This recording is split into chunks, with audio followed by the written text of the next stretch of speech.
अस्सलाम वालेकुम जी। मेरा नाम है सिदरा आतिफ़ और मेरे चैनल का नाम है सिदरा की ज़िंदगी फैमिली के साथ। जी आज सुबह सुबह बन रहा है नाश्ता। नाश्ते के बाद ही जी दिन का आगाज़ हो जाता है। ये जी मेरे पास आया था एक सूट जो कि मैंने सिलाई करके कस्टमर को देना था, तो उसकी मुझे बहुत टेंशन आई थी क्योंकि अर्जेंट आया था। तो इसको थोड़ा माइंड में रखना, उसका डिज़ाइन बनाना और करना ये बहुत ही मुश्किल, मुझे तो बहुत मुश्किल लगता है।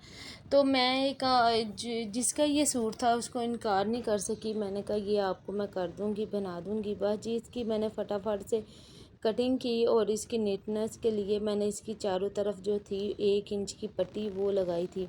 बस जी ऐसे ज़िंदगी के काम जो हैं वो ख़त्म ही नहीं होते, और जो है शादी के बाद ही आपको पता चलता है कि ज़िंदगी कितनी मुश्किल होती है। अल्लाह पाक सबकी मुश्किलें आसान करे और हमारी भी मुश्किलें आसान करें। आजकल तो वैसे भी ये है कि हर जो भी इंसान है अपने घर में परेशान ही परेशान है।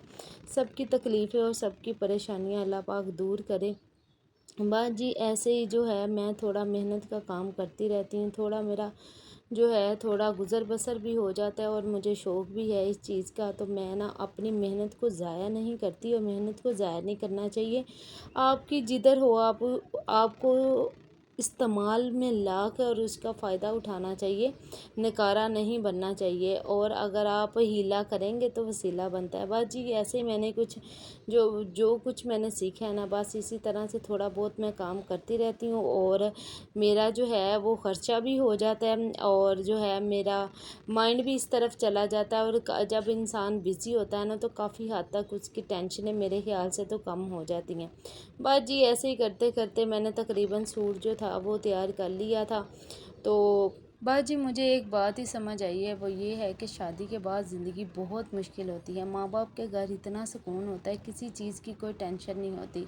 तो अल्लाह पाक जो है ना, जितनी भी माँ अब बेटियाँ हैं ना माँओं की, सबको अपने घरों में हंसता बसता आबाद रखे, खुश रखे। बस जी टेंशनें तो ऐसे जैसे जान ही नहीं छोड़ती इंसान की, और कुछ ना कुछ होता ही रहता है ज़िंदगी में। बस जी ऐसे ज़िंदगी चलती जाती है, पता भी नहीं चलता इंसान कहाँ से कहाँ तक कितनी ज़िंदगी गुजार चुका होता है। बस जी ऐसे मेरी शादी को तकरीबन 8 साल का अरसा गुजर गया है, और बस मुश्किलें ऐसे जैसे जान ही नहीं छोड़ी। क्यों नहीं, ज़रूर छोड़ेंगी। अल्लाह का ज़िक्र करना चाहिए, तो अल्लाह ताला का जब ज़िक्र हो तो अल्लाह भी अपने बंदों को याद रखता है। बस जी मैंने भी कुछ ऐसा ही सहारा ले लिया अपनी ज़िंदगी को गुजारने का, और वो ये है कि मैं थोड़ी बहुत जो है अपना हुनर का जो है इस्तेमाल में लेके आती हूँ। जितने भी ख़वातीन घर में बैठी होती हैं वो कुछ ना कुछ काम करती हैं, उनको करते रहना चाहिए। एक तो वो टेंशन से रिलैक्स रहती हैं, और दूसरा ये कि उनको रोज़गार जो है वो भी जो है वो मिल जाता है, और उनका जो हुनर है वो ज़ाया भी नहीं जाता, और हुनर ज़ाया भी नहीं जाना चाहिए। बस जी माशाल्लाह से ये तकरीबन जो थी ये पट्टियाँ मैंने लगा कर सूट जो था वो तकरीबन कंप्लीट कर लिया था। ये लेस थी, और लेस से यहाँ से मुझे ना जो था इसको बिल्कुल पक्के धागे के साथ इसको अटैच करना था, और जो था मैंने वाइट कलर का धागा लेके इसको अच्छे तरीके से जो था वो अटैच किया था। और माशाल्लाह से सूट जो था वो तकरीबन तैयार हो चुका था। ये इसकी साइड पे मैंने लगाई थी शिटल की लेस थी, जो कि बड़ी अच्छी लग रही थी, इसके साथ सूट हो रही थी, तो बस मैंने इसी के साथ ही लगा ली थी। बस जी ये काम सबसे ज़रूरी था, और मुझे इसकी टेंशन थी कि ये जो मैंने कहा है ना ये बस इसको मैं पूरा कर लूँ। माशाल्लाह से ये सूट जो था वो कंप्लीट हो चुका था। बस इसकी जो सिलाई लगा के तो मैंने इसकी पट्टियाँ लगाई थी, बस लेस पे थोड़ा वाइट कलर था तो वो जो था वो मैंने धागे की सुई की मदद से जो था वो कर लिया था। ये गुल अहमद का सूट था, और ये बना भी बहुत प्यारा था। और जब मैंने सिलाई किया ये वाला मैंने कटां वाला इस पे गला बनाया था, जो कि बहुत सूट हुआ हुआ था। तो माशाल्लाह से बहुत, और जिसका मैंने ये सूट बनाया था उसको भी बहुत पसंद आया था।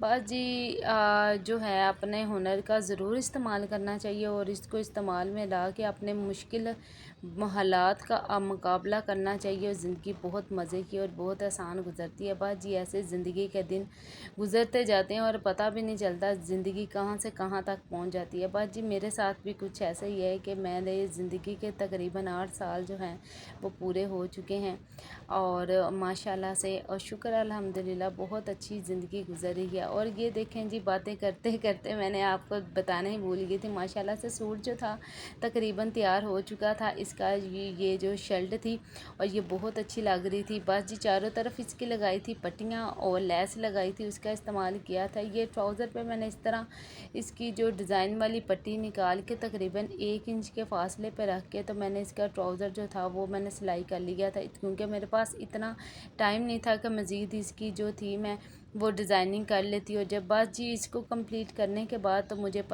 जो है थोड़ा सा देर भी हो गई थी, तो मैंने कहा इसको बनाने के बाद ही मैं किचन में जाऊँगी काम के लिए, क्योंकि खाने का भी टाइम तकरीबन होने वाला था। तो बस घर वालों को भी भूख लगी थी कि बस ये जल्दी से हो जाए। बाजी ये मेरा काम जब कंप्लीट हुआ तो फिर मुझे टेंशन हो रही थी कि जल्दी से किचन में जाके तो मैं जो वो खाना बना लूँ। माशाल्लाह से ये देखें सूट कितना अच्छा और नीट मैंने जो है वो सिलाई कर लिया था माशाल्लाह से। ट्राउज़र पे और भी अच्छी डिज़ाइनिंग मैं कर सकती थी, लेकिन टाइम कम होने की वजह से मैं इसको डिज़ाइन नहीं बना सकी। मैंने बस इतना ही इसको रखा।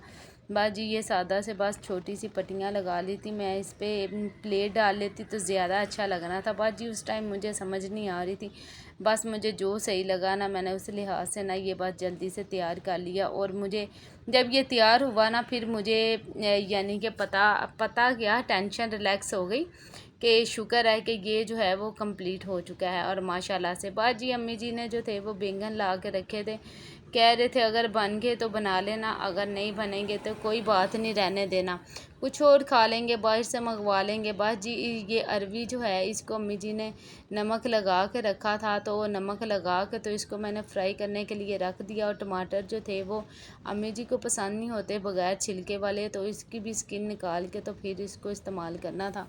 ये जी अम्मी जी की रेसिपी थी और बहुत मज़े के ये अरवी और बैंगन जो हैं वो बनते हैं अगर आप दम पे बनाएं। बस जी इसका ब्राउन करने के बाद अरवियाँ इसमें प्याज तकरीबन 2 से 3 अदद मैंने बड़े काट के तो ये रख दिए थे।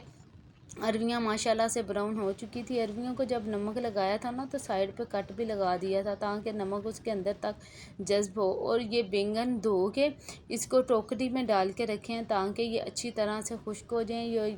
ये मैंने हैंड चॉपर में ना चॉप कर ली हैं मिर्चें और ये टमाटर काट के रखे हैं। मैंने कहा ये साथ साथ थोड़ा थोड़ा काम करती जाऊंगी, थोड़ी हंडिया जो है वो जल्दी बन जाएगी। माशाल्लाह से प्याज जो था तकरीबन ब्राउन हो चुका था। प्याज ब्राउन होने के बाद ही मैं हल्के से प्याज के साथ ही इसमें डाल देती होती हूँ सब्ज़ मिर्ची, क्योंकि जब वो उसमें डलती हैं ना तो वो मिर्चों का जो अपना एक तीखापन होता है ना वो थोड़ा सा ख़त्म हो जाता है। ये बड़ी उसका फ्लेवर बहुत मज़े का लगता है, मुझे तो बहुत मज़े का लगता है। हर एक का अपना तरीका खाना बनाने का, हर कोई अच्छा ही माशाल्लाह से खाना बनाता है लेकिन डिफरेंट तरीके से बनाता है। और बस ऐसे ही माशाल्लाह से मिर्चों का जो कलर जैसे ही चेंज हुआ था तो फिर इसमें मैंने शामिल कर दिए थे जो टमाटर थे जिसकी स्किन मैंने उतारी हुई थी।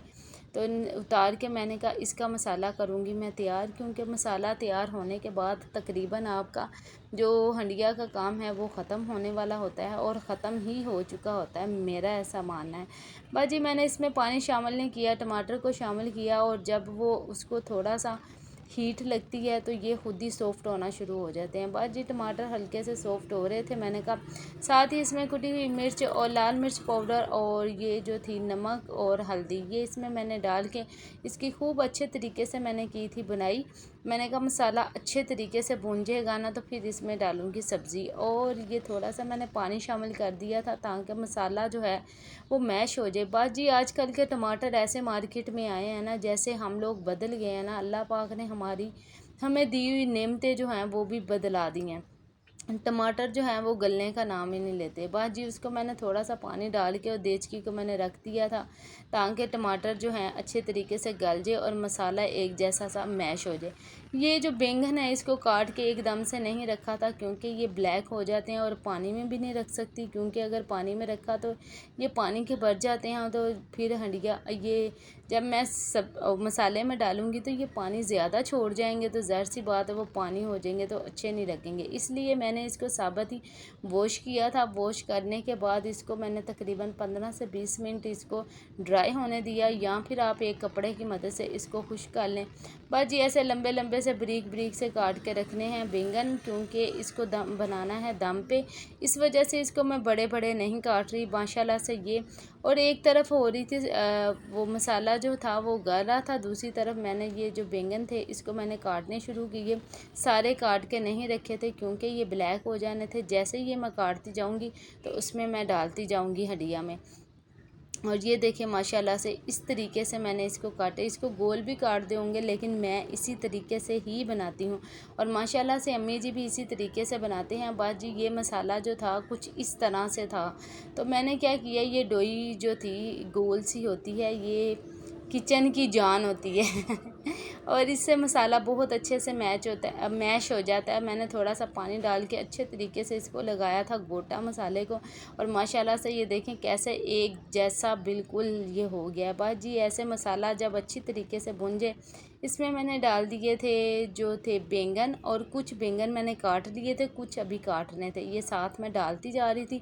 फ्लेम बिल्कुल मैंने स्लो कर दी थी ताकि ये जल्दी ना पकें, क्योंकि ये डालते ही ज़ाहिर सी बात है थोड़े से सॉफ्ट हो जाते हैं। बस जी ये अभी जो थे वो थोड़े से बैंगन मैंने डाल दिए थे, बाकी जितने रह गए थे वो आहिस्ता आहिस्ता से मैं इस तरीके से काट के तो फटाफट से इसमें डाल रही थी। यानी कि आपने फटाफट में या अपने हाथों को बहुत बचाना है, बचा के रखना है, और इसका इस्तेमाल करना है ज़रा दिमाग का। मेरे साथ तो अक्सर ऐसा होता है कि जब मैं बनाती हूँ कुछ ऐसा काम करती हूँ, कुछ ना कुछ मुझसे तो उल्टा हो ही जाता है। जैसे कि मैं सब्ज़ी काट रही हूँ, मुझे कट लग ही जाता है। हंडिया बना रही हूँ तो मुझे देचकी जो है वो गर्म सी लग जाती है, और जो है ना वो फिर मेरा हाथ बाजू जो है अक्सर जल ही जाते हैं माशाल्लाह से। इसी तरह से सारे बैंगन मैंने इसमें शामिल कर दिए हैं, ये देखें माशाल्लाह। और इतनी अच्छी इसकी खुशबू आ रही थी ना बात जी। ये साथ ही मैंने इसमें डाल दी थी अरबियाँ डाल के, और इसको मैंने लगा दिया था दम। तकरीबन ये 5 से 10 मिनट का इसको दम लगेगा। यकीन माने इतनी मज़े की ये सब्ज़ी बनती है, और जिसको नहीं भी ना पसंद उसको भी इंशाल्लाह पसंद आएगी। वाह जी ऐसे ही काम करते रहते हैं इंसान हम लोग, और ज़िंदगी ऐसे ही रमा दमा रहती है, वक्त का बिल्कुल भी नहीं पता चलता। और इसके साथ ही आपको नमाज का भी ज़रूर पाबंद होना चाहिए। ऐसी तेज़ी से वक्त गुज़रता जाता है, इंसान को पता ही नहीं चलता। और जो हमारे पे फ़र्ज़ हुई हैं नमाज़ें वो ज़रूर पढ़नी चाहिए। बस जी ये माशाल्लाह से जो सब्ज़ मिर्ची अम्मी जी ज़्यादा लेके आते हैं ना, उसमें से कुछ जो होती हैं रेड हो जाती हैं, तो इसको वेस्ट बिल्कुल नहीं करते। इस तरीके से अम्मी जी रख लेते हैं। फिर इसकी कुटी हुई मिर्चें जो बनती हैं ना वो बड़ी अच्छी लगती हैं, और ख़ुद बना के जो हंडिया में डाली जाती हैं वो तो बहुत ही अच्छी लगती हैं। उसका तो टेस्ट ही बहुत ही डिफरेंट तरह का होता है, यानी कि तीखा होता है, और घर की साफ़ सुथरी जो चीज़ होती है उसका तो कोई भी नहीं होता मुकाबला।